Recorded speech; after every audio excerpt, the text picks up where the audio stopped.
贏在起跑線。主持山翠師仲達。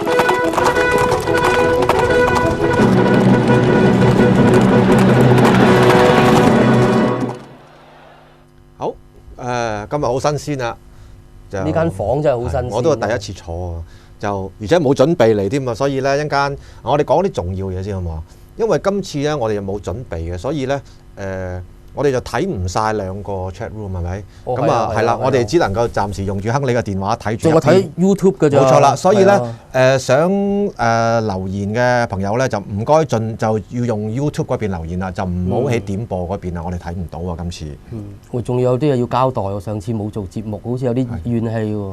咁我聽你講話，你睇到有一道留言就話，甚至話我哋上次又研究星期六好定星期日好，但點知卒之兩日都冇，就話我哋冇理由唔知道安排，即係有暗示我哋其實喺度扮嘢扯貓尾。係啦，冇錯。咁其實真係唔知嘅，嗰一刻我哋講嗰時真係唔知，呢個係後期先知。其實咁講，即係如果有睇上年都有睇我哋節目嘅朋友咧，就應該知道咧，其實我哋通常有啲咩特別安排咧，我哋都真係唔知嘅，烏上上，次次都唔知㗎。次次都係臨時先知嘅，咁啱嗰次呢，就其實我哋係早一兩日啦，好似星期五咁上下就知道，定係星期四就話知道星期日原來星期五先知嘅，就係做唔到嘅，就可以星期六做錄影咁樣，咁咧星期日做唔到呢，就係原因係因為冇人翻工，因為嗰日中秋節係啦，即係佢哋安排唔到人手做，咁但係點解唔做錄影呢？就係呢個係我哋自己嘅決定嚟嘅。咁點解呢？因為今次呢，星期五先至排位啦。咁同埋我哋本身都有我哋自己啲報館嘅工作啊。咁我哋真係需要時間，好倉促係啊，做功課嘅。如果要星期六就做錄影呢，一來我哋又冇賠率啦，跟住我哋嘅功課就可能會做得唔足啦。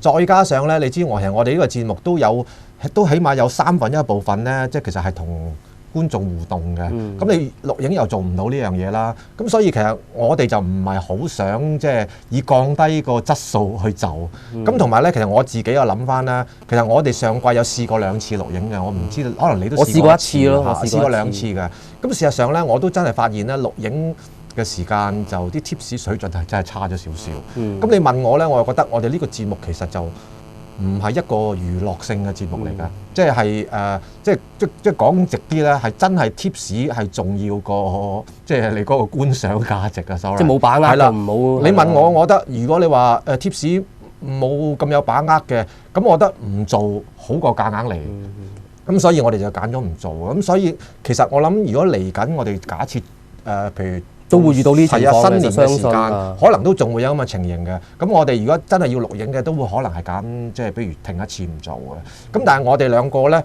就會喺嗰個錯日嗰個 chat room 度咧，咁起碼都會補翻我哋自己嗰兩隻心水咯。就當然就唔會啱啱嗰次我哋都有俾翻，即係我哋就冇解釋嘅，但係我哋都會補翻個心水咯。咁啊，希望大家體諒啦。即係其實我哋真係唔想即係個功課都做得唔足嘅時間就夾硬做喎。咁啊，而家都未有人問題喎。但係其實我見到琴日已經有人率先問問題喎。佢問相中有你同嗰隻曲苑風荷。咁啦，咁不如我哋一陣間就儲埋即係多幾隻，或者連續咁樣講啦。仲有我記得頭先有人問點樣可以睇翻重播。其實你哋上翻 YouTube 就有㗎啦，其實係啊。唔係 YouTube 可能我即係可能唔識揾啦。其實唔係㗎，其實我自己有陣時我都係上翻 YouTube，你打翻贏在起跑線就有㗎，係啊。唔係，不過其實今季我發覺呢幾次咧，好似比較遲擺上網啊，即係個錄影嗱，好似係遲嗰樣嘢咧，其實就我哋都經常都會即係同埋咪同事即係都講咗，即係佢哋亦都係會盡早 upload 嘅。咁我唔知道其實會唔會係可能係 YouTube 嘅問題，因為你 upload 咗條片就唔代表佢即刻要擺出嚟嘅，即係個 delay 唔知道係咪喺 YouTube 嘅方面。但係總之其實我哋係盡可能一做完節目咧就盡快 upload 啦。咁如果真係譬如 YouTube 出唔到嘅，我哋都冇辦法，但係我哋只能夠一路盡力做咯。其實如果你 YouTube 你話揾唔到咧，其實你可以上威城點播 TV 嗰度，但係嗰個都係條 link 都係打翻 YouTube 㗎係嘛？其實係咁你就唔使揾咯，起碼你即係佢有條 link 啊嘛，你一撳落去即刻可以駁咗個 YouTube 嗰度睇係咯，即係可以咁樣會快啲。咁啊，其實我每次都會提一提啲工作人員可以即係快啲，即係擺啲片上去 YouTube 噶啦，其實嚇。咁啊，仲冇咩要交代？我哋啲即交代得差唔多係嘛？咁啊，我哋停咗一期就冇，定係2期冇做嗰個跟進碼。咁既然原來真係有人監察住我哋，見到我哋冇做都要提山姐嘅。咁我哋都係咪要做翻跟進碼？自動自覺做啦呢次，唉，唔好面懵懵人哋問到。咁啊，跟進碼咧就我冇安排片嘅。咁啊，我就啱呢次中秋賽馬咧，我就揀咗嗰日第8場嗰隻寶貝王。咁啊，其實寶貝王咧，佢今季熱西嗰場跑1400，一來佢係冇放啦，二來咧其實呢隻馬我係不嬲都係中意佢跑1200嘅，即係只不過你話又隔咗一季，你驚唔驚佢？譬如話可能再落咗啲咧，咁所以佢臨場咧都係大冷門嚟嘅。咁但係你見到啦，係一個叫做偏差唔係話好大嘅，即係叫做放頭叫做 OK 嘅跑道啦，普通啦。但係個步速咧就快嘅，嗰場大概係頭800米可能快到5線幾，即係以呢個路程嚟講就算幾快㗎啦。咁佢就拍住隻永旺年年放，咁佢最後翻嚟咧輸2個零馬位咧，其實真係唔差㗎，以一個快步速。呢個你要計下永旺年年啦，同埋呢場嘅頭馬幸運日咧，其實唔係一般3班水準嘅。呢啲咧係擺3班跑呢啲路程咧，係經常隨時贏得嘅馬嚟嘅。咁我覺得寶貝王而家呢個分咧，當然啦，如果落4班仲有把握，但係咧就算留喺3班咧，你只要預啱一組咧，冇咁多咁硬嘅對手喺度咧，其實佢隨時都仲可以再搏到3甲嘅。係啦，咁啦。喂，咁到我啦，咁就講嗰啲嘢先啦。我就講頭場，即係啱啱嗰日嗰隻齊齊歡欣。咁其實你大家事後睇翻嗰日，即係都知道個場地係比較利喺外邊追噶嘛，直路。即係比較不利喺內碟。咁你嗰隻齊齊歡欣，全程就貼住條欄，跟住直路咧，仲要一度其實冇乜位嘅。佢係啊，即係佢又冇特別去拉出去，係啦，佢一路留呢個欄喺度係。總之一路貼我仲要講一講係鄭雨田騎嘅。係。咁一路喺條欄度醃醃樣，咁跟住隻5雷火後面係。係啦，咁啊跟住但係輸翻嚟都近嘅喎。我睇呢隻馬咧，今季咧即係如果計埋啱啱嗰鋪咧，就跑第3鋪噶啦。似乎個狀態或者評分咧應該到位㗎啦。而家評分都減無可減㗎啦。而家20分嘅，你20分你再減落去都冇乜大意義。係啊，所以即係差唔多都係要起快嘅呢隻馬。你睇下邊鋪，你或者下鋪開始留意，其實可以嚇。咁啊係啦，譬如你講開呢個問題咧，其實大家都可以留意下。如果你自己再睇翻咧，其實嗰日咧你會見到轉彎嘅時間貼欄嘅馬咧，都有唔少係上到名嘅，即係你感覺上好似個跑道係公平嘅。但係你留意到咧，其實咧貼欄轉彎嘅馬而上到名嘅咧，一係就放頭，一係咧就佢一入直路嗰下咧，佢好早已經抽咗出嘅直路外邊望空衝嘅。如果喺裏邊攝上嚟追咧，其實基本上係大部分都入唔到嚟嘅。如果我印象中咧，就係得即係真慷慨一隻咧，就咁啱啊！有人問真慷慨咁順手答埋啦。係咯，咁即係佢意思係今次好唔好啦？咁問得，咁呢隻馬，即係我一定話好嘅，但係即係個賠率唔好嘅啫嘛。同埋你呢場阿葉楚航整2隻喺度又上中有理，係，咁你點估啫？係咪先？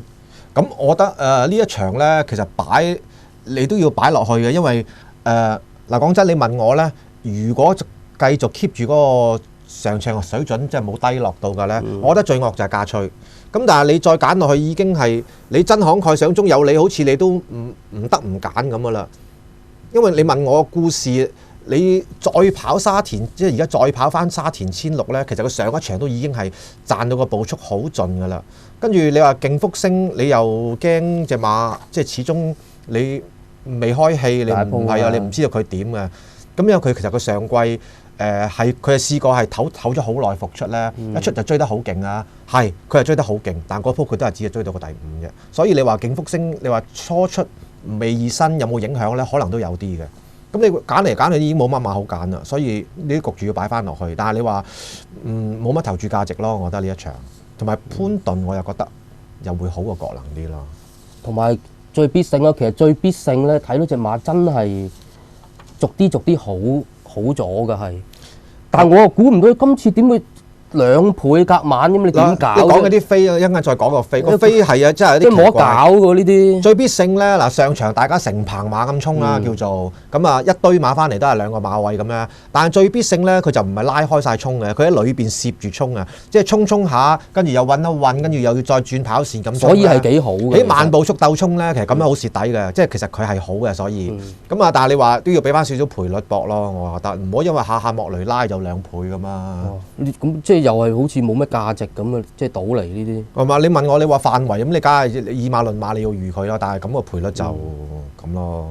即係我意思係咧，如果你賭一隻嘅人咧，即係呢啲就唔好搞啦。如果係有2倍，唔需要揀呢隻。即係如果你買3重彩啊嗰啲，咁你梗係要預啦。即係咁解嚇。咁我哋咪仲有啲時間。我哋呢度問題，我哋呢個問題又冇。我哋一次過答啦。睇下 YouTube 咯。咁唔係我講完馬先啦。其實就要解釋下，我原本咧揀咗2場心水咧，同亨利嗰2場就唔撞嘅，就唔同嘅。但係咧，我就真係估唔到咧，第4場嗰隻再開心咧，竟然係由頭到尾都即係嗰種硬法咧20幾蚊咁樣咧。呢個係我諗唔到，因為佢始終佢都唔係冇缺點嘅，佢季流初出啦，同埋個檔位9檔咧，你都估唔到個檔位，即係點計都唔係有利嘅檔位。再加上咧，我原本以為變出美麗排翻個2檔咧。點都有翻啲硬淨飛嘅，到啲飛。發型起咧，因為擺咗莫雷拉內試過集，贏得好輕鬆嘅。咁我覺得呢隻馬都係會嗌到飛啦，再加上個鑽石巨像跑翻1200又會好啲嘅。我諗住再開心咧，應該係啲4、5倍馬嚟嘅。點知係20幾蚊。咁講真一句啦，又係我哋以前都講過啦，呢個節目我哋盡量即係都唔會俾呢啲馬嘅，即係冇必要。係講難聽啲，即係人鬧狗都吠，係咪先？咁所以咧最後我就真係太問啦，咁我就轉咗，唯有同阿亨利喺第8場對冚啦，咁啊焗住就咁。咁但係因為既然我哋有啲時間咧，都不妨可以講講再開心嘅，因為我哋又準備咗片咧。其實點解我會揀再開心咧？其實最主要咧唔係佢第一次上名，佢第一次上名99倍嗰次咧，都叫佢貼咗個欄一步不蝕嘅。跟住但係佢第2次上名咧，即係佢上季尾最後一鋪咧，嗰個第3咧其實好出色。好出色嘅地方咧，係在於嗰個直路，你睇嗰個人嗰個發揮嗰種亂龍法啦。而家你見到條片咧，橙色衫橙綠綠咧，而家大概係1、2、3、4第5位喺個2、3碟之間，一陣間佢會埋咗個2碟噶啦，即係個2碟到第6位。呢度冇問題嘅，個走位完全冇問題嘅。雖然咧嗰日咧個場地係好唔嚟追嘅，即係個偏差個嚴重咧係冚過咗步速嘅影響啊，步速都唔使理噶啦，係總之就唔嚟追。咁佢呢個位咧都仲算係中間，即係咧。爭 pace 原本冇問題㗎，但係你大家留意睇下，一入直路之後，你睇嗰個安常嘅發揮。嗱，呢度一入直路，原本拉出嚟望空就可以衝得㗎啦。跟住咧，你會開始見到佢咧，左又唔係，右又唔係，跟住隻馬又有啲閃，人哋咧已經發力走晒去㗎啦。跟住你都見到佢仲未搞得掂嘅。其實呢度咧嚟到呢個勢咧，你睇睇咧應該係3甲都冇嘅。你買如果3甲你搣得飛㗎啦。但係佢一衝順咗之後咧，擺翻正咧，拉屎100米嗰個勢冚上嚟咧係好勁嘅。嗱，其實你唔好睇呢場咧，喂，好似對手唔算話好強，無敵王者咧，你叫佢賺賺地咧，其實隔咗一場之後咧，都喺呢個路程 win 到嘅。咁啊，大地和平輸俾佢啦呢場，再出就快活谷贏嘅，即刻嘅。甚至你而家贏馬嗰隻轉色傳奇係咪？今季其實佢上3班跑咧，頭即係去到200米之前咧，都係幾有競爭力嘅。即係其實呢場馬啲對手都唔係真係咁差嘅。佢可以一撻順咗之後咧，拉屎咁樣衝上嚟嗰個勢咧，即係當大地和平好似細路咁樣。咁我覺得今次換咗潘頓騎，我見佢之前試過集冇特別試嘅，但係直路你見到潘頓一收緊韁繩一搏低隻馬到。已經識得自己標㗎啦，咁我覺得應該所有嘢都冇問題，唯一唔好就係呢個賠率20幾蚊就又係嗰句啦，唔需要搏呢啲馬咯。咁啊，但係如果你臨場你見到佢有翻4、5倍咧，其實係可以值得搏一隻單 win 嘅馬嚟嘅。OK，咁我哋好似時間差唔多係咪？係咪啊？好似係。咁我哋翻嚟繼續講。OK。